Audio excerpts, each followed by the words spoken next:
The vibrant streaks of chalk dust, a kaleidoscope of urban dreams, clung to Chloe Davis's fingertips as she surveyed her latest creation. On the gritty sidewalk of a bustling city block, a majestic eagle rendered in startling detail soared above a backdrop of stylized skyscrapers, its eyes burning with an almost lifelike intensity. Chloe, 14 years old, and possessed of an artistic talent that belied her youth, found solace and boundless expression in these ephemeral masterpieces. Each chalk drawing was a fleeting whisper of beauty in the city's cacophony, a testament to her quiet resilience and vivid imagination. She wasn't merely drawing. She was translating the pulse of her community, the aspirations etched onto the faces of passers-by into bursts of color and form. Chloe came from a modest working-class background, nurtured by the unwavering love of her grandmother, Nana Rose. Their small, cozy apartment, nestled in a tight-knit community, where neighbors were extended family, was a haven of warmth and wisdom.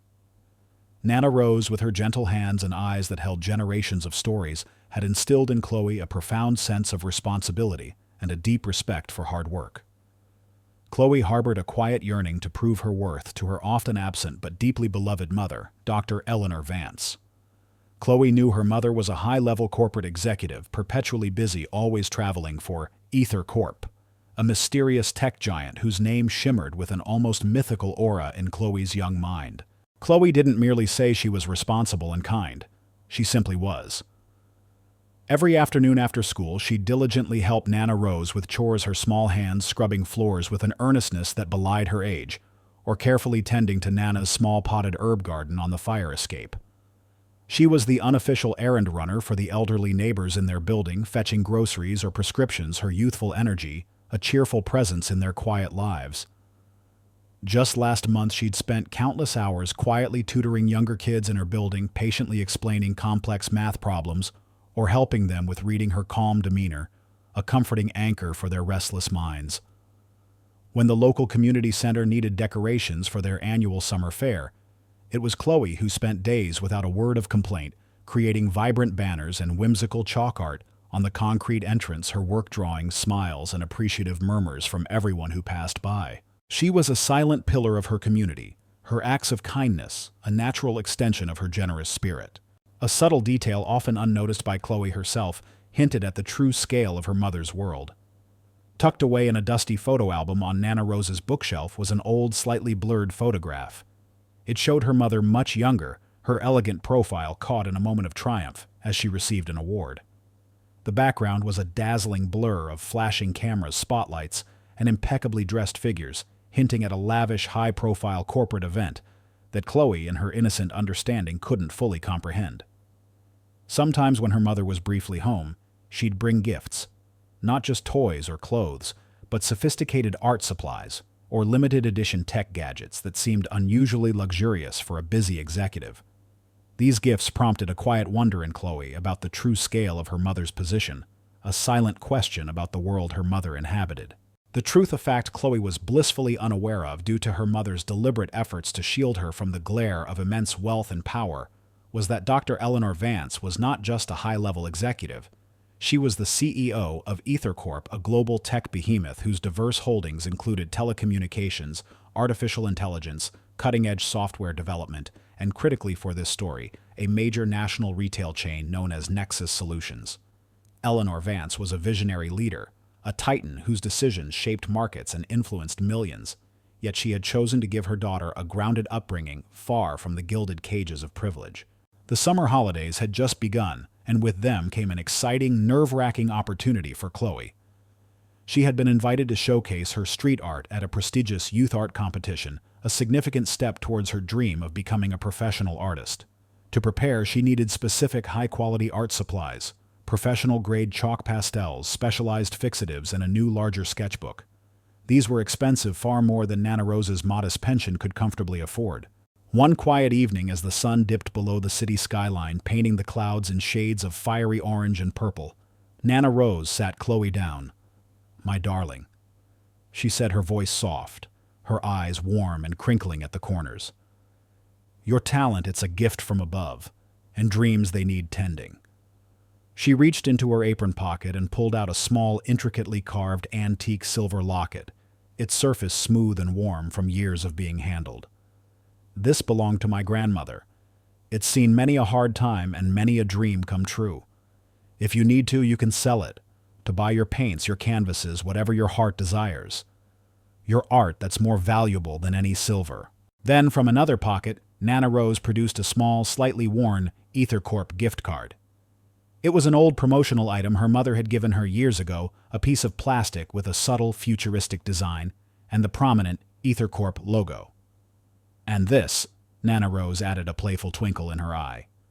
"Your mother gave this to me ages ago. Said it was for a special discount at one of their stores. Nexus Solutions, I think. They sell all sorts of tech and art supplies. Maybe it'll still work, give you a little help. Go on, give it a try." She pressed the card into Chloe's hand. Chloe clutched the locket and the gift card, a mix of excitement and trepidation fluttering in her stomach. The thought of selling Nana's treasured locket filled her with a pang of guilt, but the desire to pursue her art burned brightly. The gift card, though, felt like a small, unexpected blessing.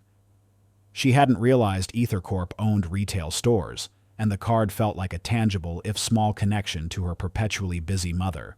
The next day, Chloe, armed with her list of art supplies and the mysterious EtherCorp gift card, set off for the nearest Nexus Solutions store. It was located in a gleaming, modern shopping district, a stark contrast to her familiar, grittier neighborhood. The store itself was a temple of sleek design and cutting-edge technology, its displays filled with high-end gadgets and specialized equipment. Chloe, dressed in her usual comfortable jeans and a brightly colored hoodie, felt a bit out of place amidst the affluent clientele, their designer bags and confident air. But her mission was clear. She carefully navigated the aisles, her eyes wide with wonder at the rows of vibrant pastels and gleaming tools. She selected her expensive art supplies, placing them reverently in her basket. As she approached the checkout, a nervous flutter returned. She hoped the old gift card would work. At the register, a man with tightly coiffed blonde hair and a neatly pressed uniform stood supervising the line. This was Mr. Jeremy Stone, the White Store manager. Stone prided himself on his meticulous attention to detail and his strict adherence to protocol.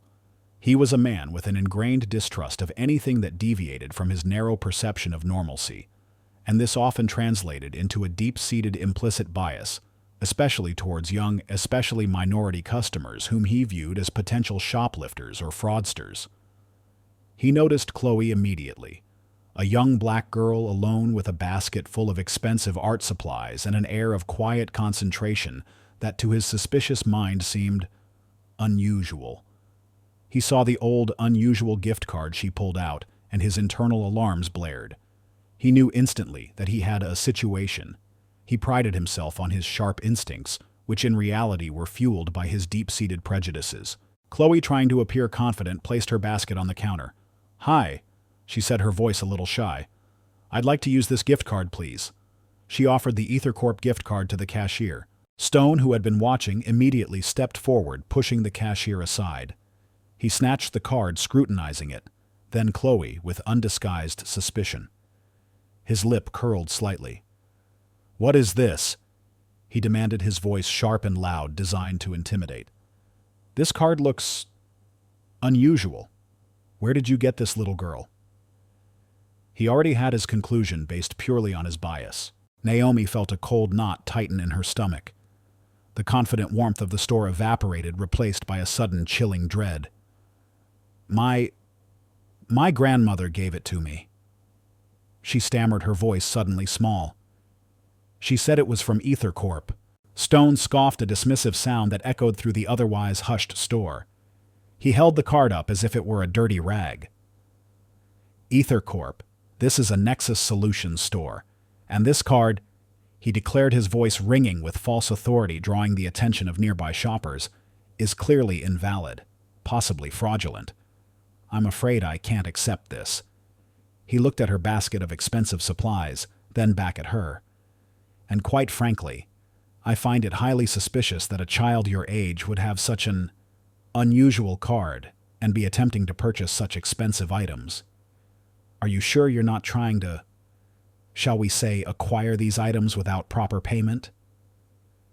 He raised his voice, his tone condescending and overtly accusatory, effectively accusing Chloe of attempting fraud or theft, ensuring maximum public humiliation.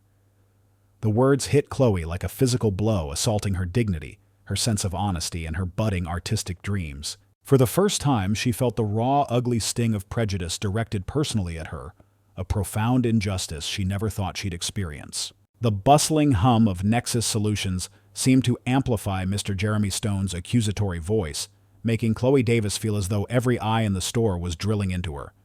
Shame, hot and prickly, climbed up her neck, mingling with a raw indignation. She clutched her worn sketchbook tighter, its familiar weight a small comfort against the sudden chill of public scrutiny.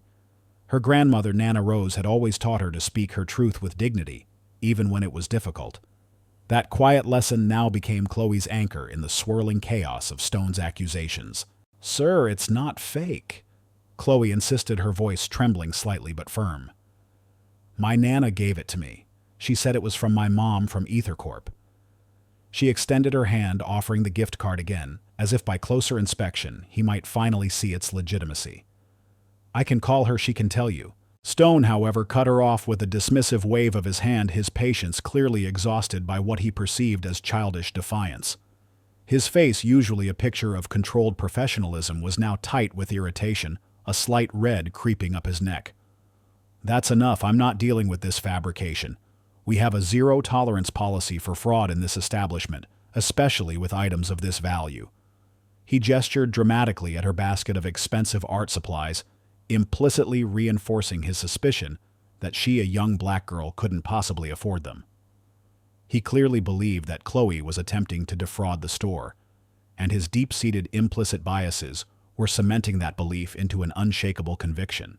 "This is not a negotiation," Stone declared, his voice rising, designed to assert his absolute authority and intimidate Chloe into compliance.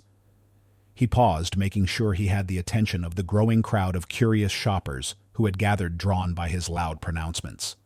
Then, with a flourish that was both theatrical and chillingly deliberate, he pulled out his personal smartphone. "I am calling the police. We do not tolerate shoplifters or fraudsters in my store."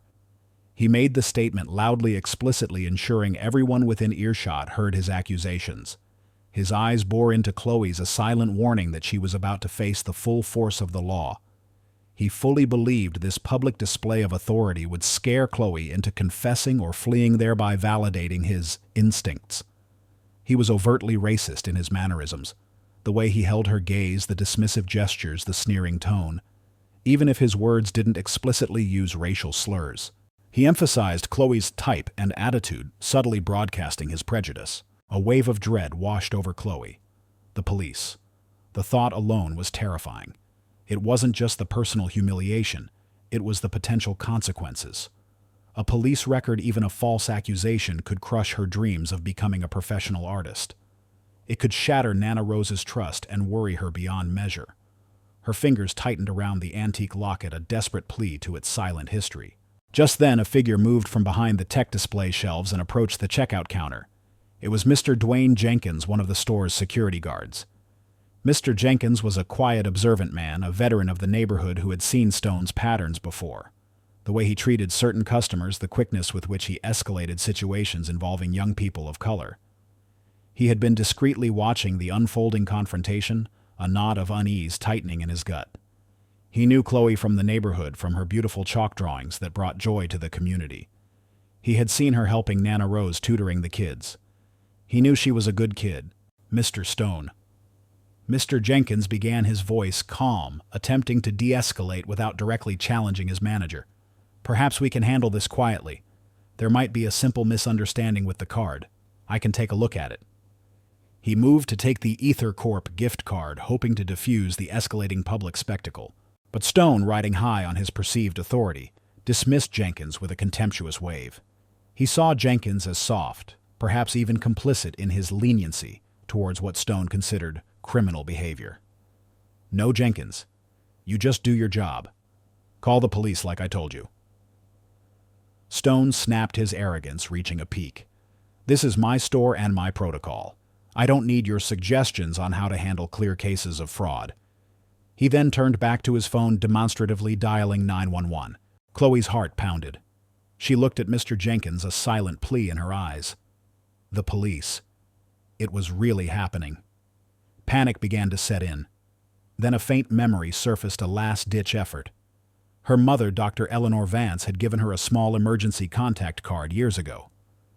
In case of urgent situations, Chloe Bug, her mother had said, "Don't ever hesitate to call this number. It goes straight to my assistant and they'll get me." Chloe had dismissed it as something her busy mother said to assuage her guilt for being absent. She had tucked it away and forgotten it. Until now. With trembling hands, Chloe fumbled in her backpack. She pulled out a small, sleek black card. It was minimalist with a single unlisted number and the subtle, stylized EtherCorp logo. No specific names or titles, just the emblem and the number. It was a highly exclusive executive emergency line, a direct conduit to the upper echelons of a global corporation. She silently offered it to Mr. Jenkins, her eyes wide with desperate hope. Mr. Jenkins, his brow furrowed with concern, took the card. His eyes immediately widened. He recognized the elite EtherCorp emblem. He knew intimately that EtherCorp was the parent company of Nexus Solutions. This wasn't just an unusual card. This was a direct emergency line to the corporate headquarters. His mind raced. This wasn't a shoplifting incident. This was a potential corporate catastrophe brewing right in his store. His loyalty was to the company, and the company was EtherCorp. He knew he had to act fast to bypass Stone's misguided authority. Without a word, Mr. Jenkins quickly, discreetly made the call on Chloe's behalf to the number on the card, stepping slightly away from Stone, who was now speaking loudly into his own phone, giving his embellished account to the 911 dispatcher. As the phone rang on Mr. Jenkins's end, Stone, oblivious to the quiet seismic shift in the power dynamic, continued to berate Chloe, convinced he had her cornered. Suddenly, a powerful, commanding voice answered the call on the other end, amplified faintly by Mr. Jenkins's discreet phone speaker. It was a voice Chloe knew and loved, though she rarely heard it in such an authoritative context. "This is Dr. Eleanor Vance." The voice stated calm and clear, cutting through the background noise of a bustling corporate office. "You've reached my emergency line. Who is this, and what is the urgent situation?" Stone, still gloating in his victory, was completely unaware. He was about to be utterly speechless. The stage was set. The mother had arrived, and she was about to witness her daughter's torment firsthand. The store, previously filled with the low hum of commerce, was now electric with unspoken tension. Mr. Jeremy Stone, oblivious to the phone conversation unfolding just feet away, continued his theatrical performance for the benefit of the curious shoppers. He had just finished explaining to the 911 dispatcher about a suspected fraud attempt by a minor, and was now pacing impatiently, ready for the police to arrive and validate his righteous indignation. He looked at Chloe Davis, a smug, triumphant sneer on his face, convinced he had won. He reveled in the public humiliation of the young girl, believing it was a just consequence for her supposed transgression. His implicit bias was a thick, impenetrable shield, preventing him from seeing anything beyond his predetermined narrative. Mr. Dwayne Jenkins, however, stood like a statue, the phone pressed discreetly to his ear, his face a careful mask of professional calm. The muffled, authoritative voice of Dr. Eleanor Vance on the other end was a stark contrast to Stone's bluster. Eleanor had quickly grasped the gravity of the situation, the distress in Chloe's voice, and Jenkins's urgent, hushed explanation. Her cold fury was palpable, a CEO's controlled rage at witnessing an injustice, especially one aimed at her own child and within her own corporate domain. "Mr. Jenkins!" Eleanor's voice commanded a low, intense hum from the phone. "Put me on speaker, and ensure Mr. Stone continues speaking. I want to hear every word of his baseless accusations." She instructed him to keep the phone discreetly out of Stone's sight, allowing him to dig his own grave deeper. She wanted Chloe to witness not just her mother's power, but also her mother's trust in Chloe's ability to remain composed under pressure. This strategic delay, while terrifying for Chloe, was designed to expose Stone's prejudice in its rawest form and ensure his complete, undeniable downfall. Jenkins, understanding the implicit power of the request, subtly switched the phone to speaker, placing it on a small, unobtrusive shelf beneath the counter, hidden from Stone's line of sight but audible to those nearby. The sound was faint, a low murmur of a powerful, distant voice. "You," Stone snarled, turning back to Chloe, his eyes narrowed. "You're lucky the police are on their way. They'll know how to deal with your type, always looking for something for nothing, always trying to exploit the system. This store is for honest customers, not people who try to cheat their way through life." His words, while not explicitly racial slurs, were laden with the weight of centuries of prejudice, implying that Chloe's race and presumed socioeconomic status made her inherently untrustworthy. He even subtly jabbed at Mr. Jenkins. "And you, Jenkins, why are you just standing there? Go prepare the back room for her. We'll need statements. And an inventory check, obviously. I wouldn't put it past her to have more fake cards or even stolen merchandise." Chloe flinched at his words, her heart sinking. The public accusations stung, tearing at her sense of dignity. She wanted to scream, to cry, but her Nana's words echoed in her mind. Dignity, Chloe. Always dignity. She looked at Mr. Jenkins, who offered a subtle, almost imperceptible nod of reassurance. Meanwhile, the faint sound of police sirens grew louder in the distance, a tangible ticking clock. Their flashing blue and red lights could already be seen reflecting off the storefront windows, growing brighter with each passing second. The store's public address system, usually playing soft, unobtrusive background music, suddenly crackled to life, an automated voice announcing, "Attention Nexus Solutions patrons. We apologize for the unforeseen incident. We appreciate your patience." This only served to heighten the tension, a low hum of chatter and nervous glances rippling through the remaining shoppers. Eleanor, listening to all of this, felt her cold fury solidify into an unshakable resolve. Her daughter was being terrorized in a store she owned. "You think you're clever, don't you?" Stone continued, now pacing back and forth in front of Chloe, his voice dripping with condescension. "Trying to pull a fast one with an old fake card. Do you even know what EtherCorp is? Do you know what kind of company this is? It's not some mom-and-pop shop you can rip off. We have system security people who know how to spot your little games." His words, laced with arrogance, were a desperate attempt to exert control to prove his superiority to the child he was tormenting. He was completely unaware that the CEO of that very company was listening to every single word. Eleanor, on the other end of the line, closed her eyes for a moment, picturing the scene in her mind. Her daughter, isolated, unfairly targeted, facing down a manager whose prejudice was as vast as his ignorance. She took a slow, deep breath. The anger was a cold, precise instrument, now sharpening her focus. She knew exactly what she needed to do. She had allowed Stone enough rope to hang himself enough time for Chloe to show her resilience. The police were seconds away. The moment for intervention had arrived. The full, devastating force of EtherCorp was about to be unleashed. The faint wail of police sirens grew unmistakably louder, their flashing blue and red lights painting a frantic, pulsing kaleidoscope across the storefront windows of Nexus Solutions. Mr. Jeremy Stone, puffed up with self-importance, beamed at the approaching chaos he had orchestrated, utterly convinced of his impending vindication.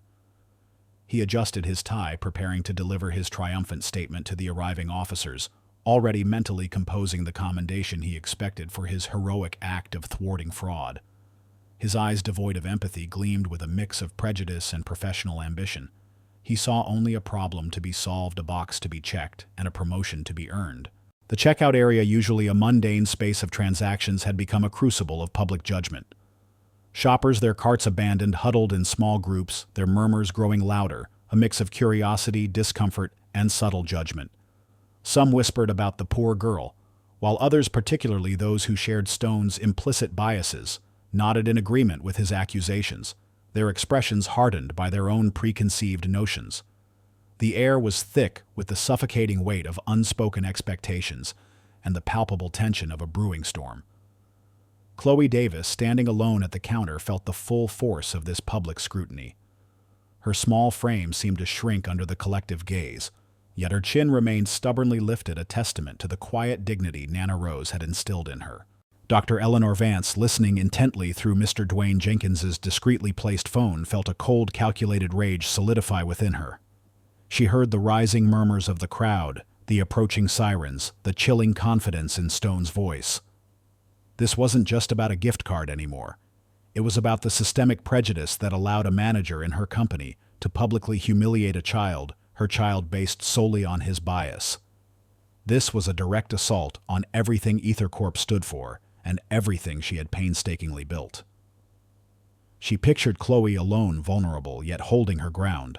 A wave of fierce pride mixed with a protective fury washed over her. She allowed the silence to stretch for a beat, letting the tension coil tighter, letting the approaching sirens add to the inexorable pressure. She needed everyone present, the shoppers, the employees, and most importantly Stone, to fully absorb the implications of what was happening. She needed them to witness the injustice in its rawest form before she unleashed the full devastating force of her authority. Suddenly, Stone's voice cut through the nervous hum, sharp and triumphant. "Ah, here they are, finally. You see, little girl, you see what happens when you try to cheat the system. Justice is swift." He straightened up, puffing out his chest, ready to greet the officers who were now entering the store, their uniforms crisp, their faces stoic. Eleanor Vance knew this was her moment. The ticking clock had run out. She wouldn't allow her daughter to be further traumatized, nor would she allow her company's values to be trampled. Her decision was made with the swift, unyielding precision of a CEO commanding billions. This would not be a mere correction. It would be a complete public dismantling of prejudice, a lesson delivered with surgical accuracy and undeniable power. Her voice, usually reserved for boardrooms and international conferences, suddenly boomed through the Nexus Solutions public address system. It wasn't a gentle sound. It was a commanding, resonant declaration filling every corner of the vast store, cutting through the general hubbub and the last vestiges of Stone's smug pronouncements. The sound was startling, arresting. Every head in the store snapped towards the ceiling speakers, including Stone's. "Attention all Nexus Solutions personnel and patrons." Dr. Eleanor Vance's voice announced calm and clear, yet imbued with an unmistakable authority that silenced every conversation, every whisper. Her tone carried the weight of absolute power, a force that demanded immediate, unquestioning obedience. "This is Dr. Eleanor Vance, CEO of Ether Corp. I am currently monitoring an incident unfolding at the checkout counter involving a minor and your store manager, Mr. Jeremy Stone. The impact was immediate and visceral. Stone, who had been preening for the arriving officers, literally froze mid-step, his jaw going slack. His triumphant smirk evaporated, replaced by a mask of utter disbelief. The color drained from his face, leaving it a sickly pale. He looked up at the ceiling speakers as if Eleanor herself had manifested there, a ghost of his impending doom. The police officers, who had just stepped inside, stopped dead in their tracks, their eyes wide with recognition and alarm. They knew that voice. They knew that name. And they knew the immense, almost untouchable power of Dr. Eleanor Vance, CEO of Ether Corp, a corporation that contributed significantly to the city's economy and held immense political sway. They glanced at each other, a silent communication of, "We are in over our heads." Eleanor's voice, now colder, sharper, continued to pierce the stunned silence. "Mr. Jeremy Stone, I have been listening to your live feed, and your conduct this afternoon is not only utterly appalling, it is a gross violation of every principle Ether Corp stands for. Your baseless accusations, your discriminatory remarks, and your egregious mishandling of a legitimate customer, especially a minor, are unacceptable." Stone tried to speak, to stammer a denial, but no sound escaped his throat. He looked around wildly, as if searching for an escape, a way to vanish from the public spotlight that had just turned on him with devastating intensity. His arrogance, built on the shifting sands of his own prejudice, crumbled under the sheer weight of Eleanor's authority. The arena had shifted. He was no longer the accuser. He was the accused, trapped, exposed, and utterly powerless. The ticking clock had not only run out for Chloe, but for Stone himself. His downfall was now inevitable, and it would be witnessed by all. The Nexus Solutions store, previously a scene of simmering tension, was now hushed into an almost reverent silence. Mr. Jeremy Stone, the color completely drained from his face, stood frozen. His mouth agape as Dr. Eleanor Vance's voice, amplified and chillingly calm, continued to reverberate through the public address system. The sudden public revelation of her identity and the implicit power that came with it had shattered his world in an instant. His previous arrogance had dissolved into abject horror, replaced by the gut-wrenching realization that he had just publicly humiliated the daughter of his company's CEO. Eleanor's voice, though disembodied, seemed to fill every inch of the store, her authority undeniable. "Mr. Stone," she continued, each word a hammer blow of condemnation, "your blatant display of prejudice, your false accusations, and your egregious mishandling of a legitimate customer, especially a minor, are unacceptable and, frankly, indefensible. The gift card in question, which you so arrogantly dismissed, is an authentic corporate-issued Ether Corp gift card, part of a limited promotional series specifically for executive families. Furthermore, she paused, letting the full weight of her next words settle. The minor you have been publicly harassing is Chloe Davis, my daughter. A collective, audible gasp swept through the store. Shoppers who had been murmuring or watching with a mix of discomfort and judgment now exchanged wide-eyed, terrified glances.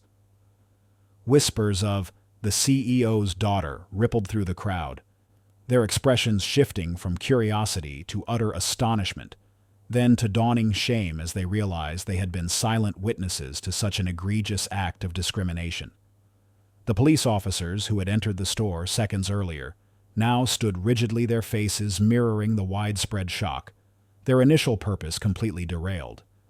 They recognized the voice, the name, the immense corporate power she wielded. Stone, in a desperate, pathetic attempt to salvage his rapidly crumbling world, stammered, "No, this is a trick, a lie. She's lying. This child is lying. This is a setup." He gestured wildly at Chloe, his voice cracking with a desperate, frantic energy, refusing to accept the catastrophic reality that was unfolding around him. He took a stumbling step forward, as if to physically challenge the disembodied voice, his mind unable to reconcile his ingrained biases with the irrefutable truth. Breathless moment. Just as Stone's desperate denial hung in the air, echoing his unraveling sanity, Eleanor Vance's voice cut him off, sharp and final, leaving no room for doubt or rebuttal. "Mr. Stone." Her voice boomed, now imbued with an unyielding steel. "Consider your employment with Nexus Solutions and Ether Corp terminated immediately. Effective immediately." The words were delivered with the clinical precision of a surgeon making an incision.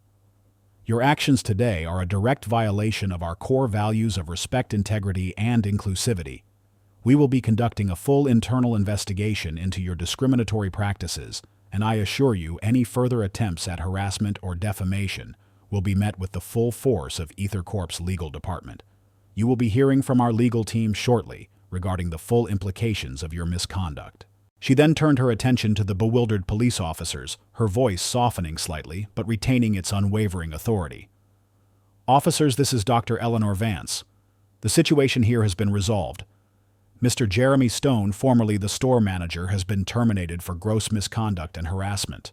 There are no charges necessary for the young lady. Please ensure Mr. Stone is escorted from the premises without further incident. He will not be returning to Nexus Solutions." The unraveling Stone collapsed against the checkout counter, a pathetic, defeated figure. His face was a mask of sheer horror, his eyes wide and unseeing, staring into the abyss of his ruined career and reputation. The arrogant sneer, the triumphant posture, the meticulous control, all had vanished, replaced by the image of a broken, humiliated man. He tried to speak again, a choked, guttural sound, but no words formed. He was utterly speechless, consumed by the magnitude of his downfall. Mr. Dwayne Jenkins, the security guard who had stood witness to Stone's entire performance, now stepped forward, a look of profound relief and vindication on his face. He looked at Chloe, offering her a subtle, affirming nod, a silent acknowledgement of her quiet strength and the justice that had just been served. He then moved towards Stone, his expression grim but determined. "Mr. Stone, you heard the CEO. Let's go." Witness reactions. The other shoppers, who had been judgmental or curious, now looked at Chloe with a mixture of awe and profound respect. Several people discreetly gave her sympathetic smiles or small affirming nods. A few even offered whispered apologies. The atmosphere in the store, which had been thick with tension, now hummed with a quiet, collective sigh of relief, quickly followed by murmurs of shock and admiration for Dr. Vance's decisive intervention. Chloe, though still reeling from the whirlwind of emotions, felt a powerful surge of validation. Her quiet dignity had been acknowledged, her innocence vindicated, and the injustice she endured had been met with swift, undeniable justice. Her mother, the legend, had arrived, and with a few calm, authoritative words, had utterly dismantled her tormentor. The arena of public humiliation had transformed into a stage for her triumph, a quiet girl's vindication witnessed by all. The first-class cabin, once a stage for Cynthia Hayes's venomous display, transformed into an arena of silent, satisfying justice. As Miles Parker's final chilling words hung in the air, a profound hush fell over the remaining passengers. Cynthia, her face a mask of pasty white horror, was utterly speechless. Her jaw hung slack, her eyes darting wildly, a trapped animal cornered by an unseen force. Her husband Gerald finally broke his silence, though it was a barely audible whimper, a furious, terrified whisper directed at his wife. "Cynthia, what have you done?" He knew instantly the catastrophic implications of her actions. The airline's ground staff, their faces grim but efficient, moved swiftly. Two large, stoic security personnel approached Cynthia and Gerald.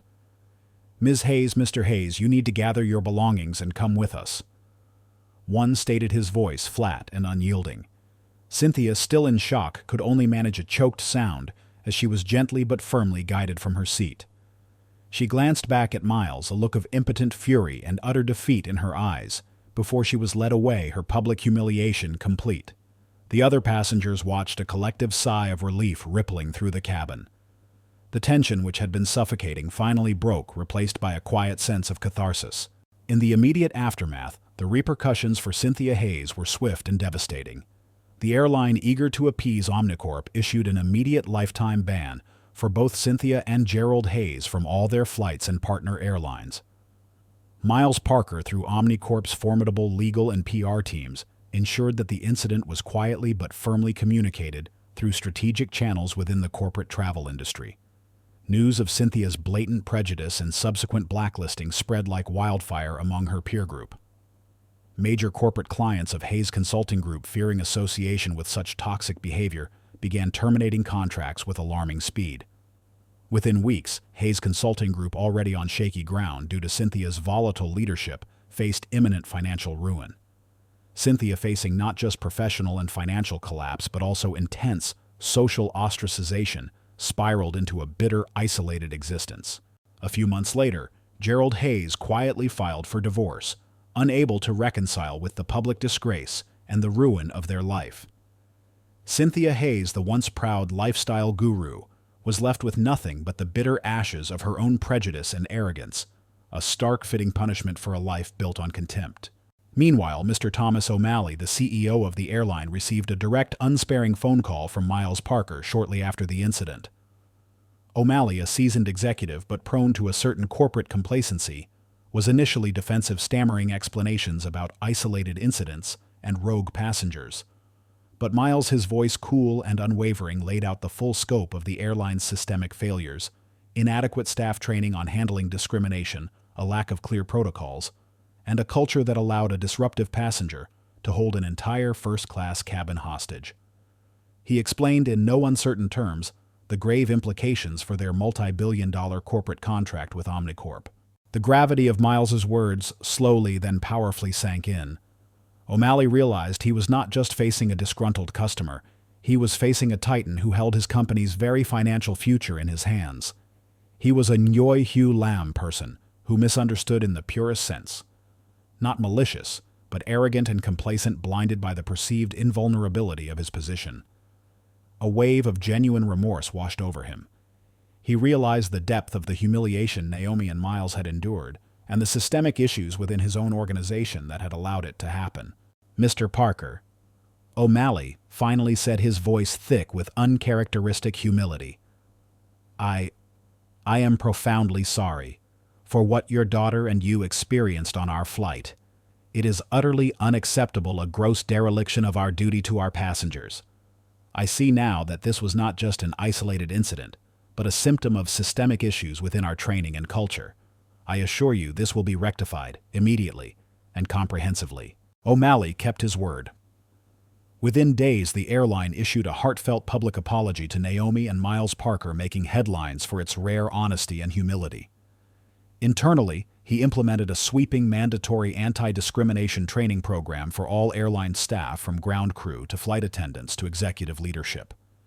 He personally oversaw the establishment of a new passenger dignity and inclusivity protocol, ensuring that every complaint of discrimination was investigated with the utmost urgency and transparency. As a gesture of personal atonement and a commitment to genuine change, he reached out to Naomi, directly offering her a full scholarship to an aviation camp of her choice, an offer Naomi, delighted, graciously accepted. Mr. Thomas O'Malley became a vocal advocate for diversity and inclusion within the airline industry, actively partnering with Omnicorp on new initiatives, a testament to the powerful transformative impact of Miles Parker's quiet resolve. Back on the now peaceful first-class flight after the commotion had subsided and the plane finally taxied for takeoff, Naomi sat beside her father. The cabin felt different, lighter, cleaner. The tension had dissipated, replaced by a quiet, almost reverent atmosphere from the remaining passengers. Naomi still clutched her crumpled boarding pass, but now a subtle smile played on her lips. "Tis," she said, her voice soft. "I was really scared. When she started shouting, I thought I was wrong. I thought I should just leave." She looked up at him, her eyes wide. "But then you came, and you just knew what to do. You were so calm." Miles reached out, gently smoothing her hair. "You were incredibly brave, sweetheart. You stood your ground, you articulated your truth, and you didn't let her bully you. That took immense courage. I was proud of you then, and I'm proud of you now."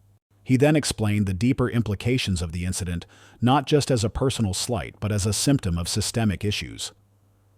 "People like Ms. Hayes exist, Naomi." He said, his voice firm. "They prey on perceived weakness, on differences, but true strength isn't about shouting the loudest or being the most aggressive. It's about quiet dignity, unwavering integrity, and knowing who you are and what you stand for. It's about being prepared to stand up not just for yourself, but for what is right." He pulled out his own, highly exclusive Omnicorp Executive Travel Pass.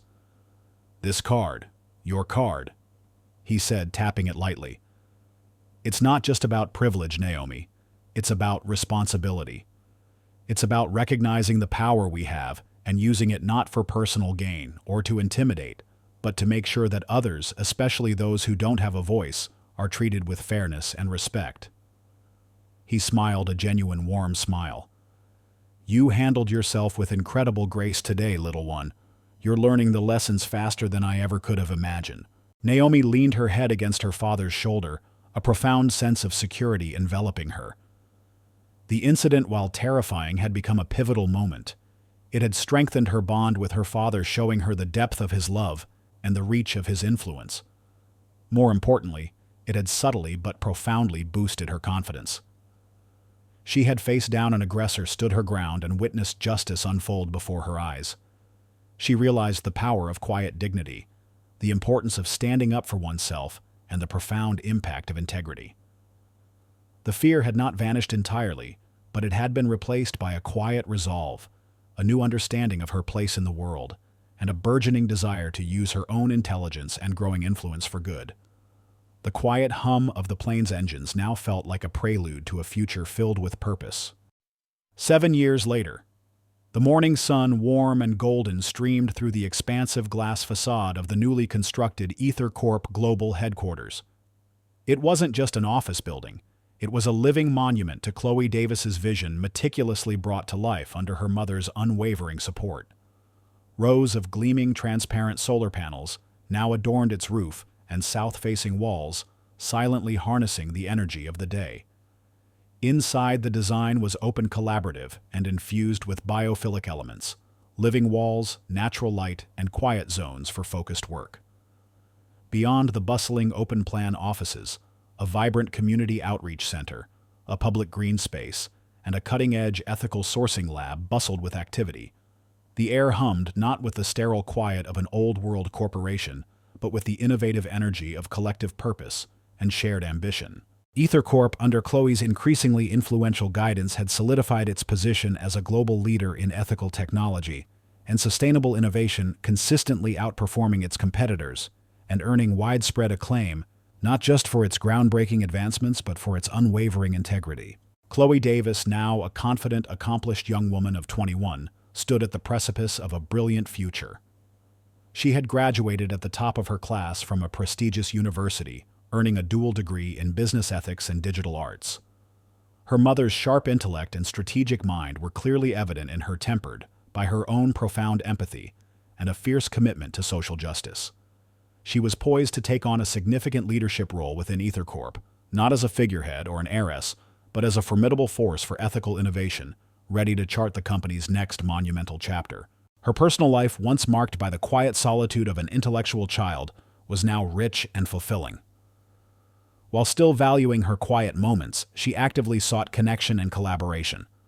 Her elegant apartment, a space of thoughtful design and cherished books, often hosted lively discussions with friends and colleagues, filled with the hum of intellectual curiosity and genuine laughter. She had found a genuine connection with Dr. Elias Thorne, a brilliant astrophysicist and environmental advocate she had met at a global sustainability conference.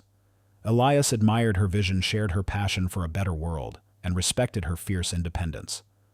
Their conversations were lively, their respect mutual, and their companionship a gentle balm to her once guarded heart. On this particular morning, Chloe stood beside Marcus, now the proud and capable Chief Operating Officer of Ether Corp's Global Logistics and Ethical Supply Chain Division. He was no longer the nervous young sales associate, but a confident, articulate leader, his natural intelligence and quiet strength honed by Dr. Eleanor Vance's mentorship and his own unwavering moral compass. He had spearheaded the company's internal ethical audits, ensuring every new product and every customer interaction adhered to rigorous fairness and transparency standards, turning Chloe's bold vision into tangible reality. He often found himself reflecting on that fateful day at Nexus Solutions, the quiet girl at the checkout counter who had unknowingly set a chain of events into motion. He had seen the legend unfold, and now he was helping to write its next chapter. The EtherCorp Equitable Ventures initiative just secured its 20th major urban partnership. Chloe. Marcus reported a proud smile on his face. Our community outreach programs are truly making a difference, and our fair hiring practices are being adopted as a standard by other major tech and retail companies. Excellent, Marcus. Chloe replied, her eyes sweeping over the bustling hub, a symbol of their shared triumph. Your dedication has been instrumental in making this dream a reality. You truly embody the spirit of EtherCorp reimagined. Marcus shrugged modestly, but his pride was evident. I learned from the best. Both you and your mother showed me what was possible, Chloe. You showed me that a business could be about more than just making money. It could be about doing good, about making a real impact on people's lives. This resonated deeply with Chloe. Her journey from a child humiliated in a store to a leader of a global ethical empire wasn't just about financial success. It was about purpose. The quiet wisdom her mother had imparted, the lessons from her favorite book about Katherine Johnson, had all converged into a powerful philosophy of paying it forward. Her commitment to this philosophy manifested in tangible ways. Chloe, with the full backing of EtherCorp and her mother, established the Davis Vance Art and Tech Fellowship, a global nonprofit dedicated to providing scholarships and mentorship to underserved youth, particularly girls of color, interested in STEM fields and corporate leadership. The fellowship was housed in a beautifully renovated wing of her alma mater, a symbolic bridge between academia and industry. She personally oversaw the curriculum, often teaching master classes and offering invaluable strategic guidance, drawing from her own triumphs and, crucially, her past setbacks. She believed that every ambitious mind deserved a fair shot, regardless of their background or the biases they might face. She regularly gave keynote speeches at prestigious universities, international tech conferences, and forums on social justice, sharing her incredible story. She spoke candidly about her early career struggles, her quiet ambition, the shock of the Nexus Solutions incident, and the intense battle she witnessed her mother wage against prejudice and sabotage. Her talks were always met with standing ovations, not just for her business acumen, but for her honesty, her resilience, and her unwavering belief in the power of integrity. She was a living testament that courage could indeed alter destinies, and that light always found a path even in the deepest darkness. Many of the young women she mentored saw in her the vibrant, ambitious girl from the faded photograph in her penthouse, now fully realized and empowered, her legend inspiring a new generation. One afternoon, a young woman named Aisha, a recent graduate from a historically black college and a recipient of the Davis Vance Fellowship, approached Chloe after one of her talks. Aisha was struggling to launch her ethically sourced AI startup, facing similar skepticism and resource limitations that Chloe had once encountered. Ms. Davis, Aisha began, her voice filled with admiration and a hint of desperation. Your story, it gives me so much hope, but I feel like I'm constantly hitting brick walls. They just don't take me seriously. They see me as just another diversity hire trying to overreach. Chloe smiled warmly, a genuine empathy in her eyes. Brick walls are just opportunities to find a new path, Aisha. Sometimes you have to build your own door, brick by brick, with integrity and unwavering belief. What are your challenges right now? They sat for an hour in a quiet corner of the university hall, Chloe listening intently, offering practical advice, connecting Aisha with key EtherCorp engineers and ethical sourcing contacts, and reminding her of the fierce inner strength she possessed. As Aisha left, her face alight with renewed determination, Chloe felt a profound sense of fulfillment. This was the true reward, helping others unlock their own legends to illuminate their own paths forward. The final image of Chloe's story finds her standing in front of a newly unveiled mural she designed for the revitalized Nexus Solutions flagship store. It's late afternoon, and the setting sun casts a warm golden glow across the sleek, vibrant artwork. The mural, a powerful piece depicting diverse faces, hands reaching out in collaboration, and a stylized gift card, transforming into wings, hums with unspoken narratives of justice and resilience. Beside her stands her mother, Dr. Eleanor Vance, her face beaming with pride, and Nana Rose, her eyes shining with tears of joy.